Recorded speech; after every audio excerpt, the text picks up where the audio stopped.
ahead because we are wanting to answer, as evidenced on the next slide, in the presence of other agencies, PRC, the quality assurance agencies, we are presenting to them what DepEd and CHED had in mind to change or reform the context given the realities that we are dealing with.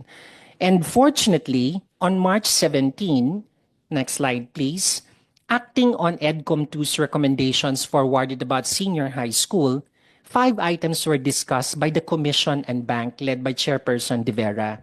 And Mr. Chair, I'd like to tell you and the public that there were 5 items that the Commission really wanted us to focus on. The first is to ensure the alignment of senior high school core courses with the college readiness standards.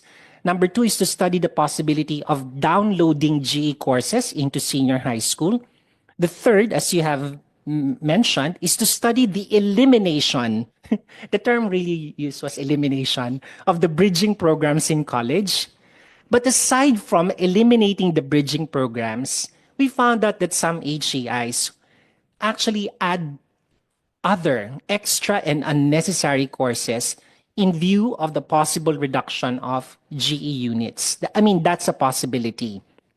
And then analyze the implications of a possible reduction of the duration of degree programs by at least 1 semester in our calculations for the time being, Mr. Chair, because we're only looking at carving out the GE curriculum first in the reduction process.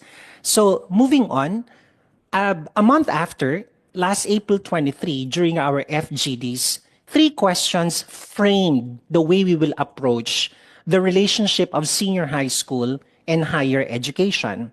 The first is to answer the question, how responsive are the design and content of the proposed strengthened senior high school curriculum to the demands of college readiness? And number 2, given the collaboration between DepEd's BCD and CHED's TPGE in the design and the content of the core courses, what changes can we envision in the current design of the GE curriculum?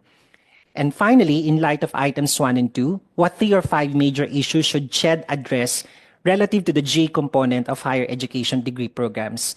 The long and short of this, Mr. Chair, and we're preparing the report, we receive very positive response across the various interagency representatives and technical panel representatives about this development.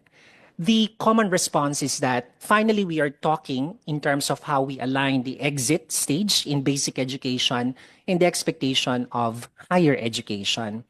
So this brought us clarity, as you will note on the next slide, what we call as a unifying approach to both the competency-based and outcome-based frameworks currently in place across the 3 education agencies.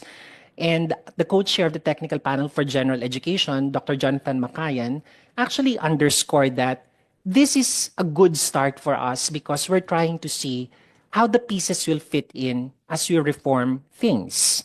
Unfortunately, in the process of the technical panel for general education, the wheel alignment process is contingent on how we appreciate the generation of higher education learners right now.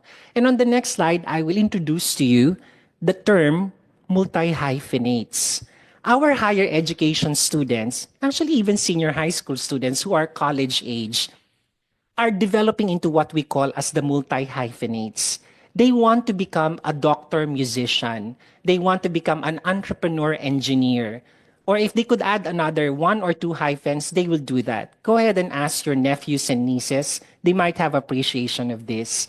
And we would like to emphasize that the Commission is keen on understanding the freedom of choice, the pursuit of reinventing themselves, their investments in technology and upskilling themselves in more ways than one, and their changing vision of themselves engaging in the future. Typically, for our generation, we regard people who have actually shifted jobs 5 times within a period of 5 years. But this is the trend that our students are moving towards because they see the richness of experience across different ecosystems or workplace environments as adding up to their vision of who they can be in the near future, the near far future. And Mr. Chair, if we pay attention to these realities of these multi-hyphenates, then this should be the end in mind of the Commission and DepEd for that matter, as you will note on the next slide. In the National Development Plan, you'd notice that CHED has already been mandated to actually look at 7 priorities that require a different type of competencies that higher education learners need to possess. They will be engaging in transnational knowledge, co-creation of knowledge, and so on and so forth. The qualification system will shift, but in the Philippines, we are governed by, next slide, PQF level 6. This is at the very least what we want to see among graduates of higher education institutions. Now, when we articulate the PQF as our guiding document, Mr. Chair, we at the Technical Panel for General Education said that originally, the first 2 years of college, which or the students who are in senior high school are students in the first 2 years in college. So it's but natural that we actually work towards seeing what's happening in senior high school so we understand better what's going to happen in the framework of structuring degree programs in higher education. And on the next slide, we'll show you how we envision the transition. So we were describing how senior high school students will exit vis-a-vis the documents turned into us by DepEd, and how we will now reframe GE, Prof Ed, and majorship, which are the 3 dimensions of a degree program in higher education. So if you notice, Mr. Chair, as we move towards majorship, that's exactly what level 6 in PQF wants us to focus on. To have Filipinos who create solutions, services, and systems that address personal, communal, and global issues and needs. These are still big words, but we need to have a system that will drive our learners towards the achievement of these attributes.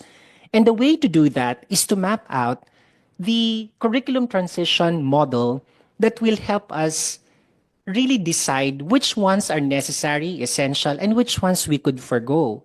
And we pick up from the model of the senior high school curriculum as shown on the next slide, how that's going to happen. You know, it's difficult for you to gain an appreciation how competent and confident you are in doing something when you're actually attending to too many things. You cannot say you are concentrating on a set of essential skills, competencies, when there are 15 subjects to begin with. Core pa lang po yun. So we welcome the idea. Let's focus on 5 proposed core subjects. And the agreements that have been made since October have been very fruitful as far as our exercise is concerned. Of course, we're still at a nebulous stage on how the elective system is going to operate, but we welcome the further iteration.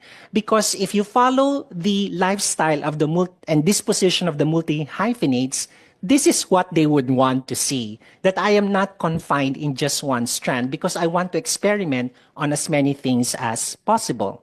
So what matters at this point is that we ask whether we are responding to the declared college readiness standards.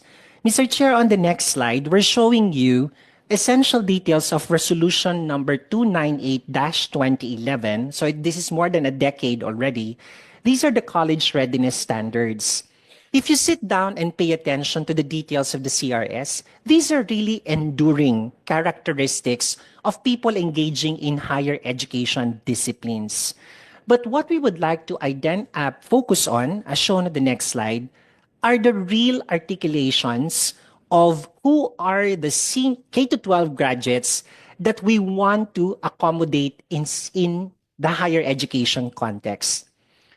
If you look back at curriculum development documents of the Ministry of the then Ministry of Education, now the DepEd, and then we have CHED TESDA.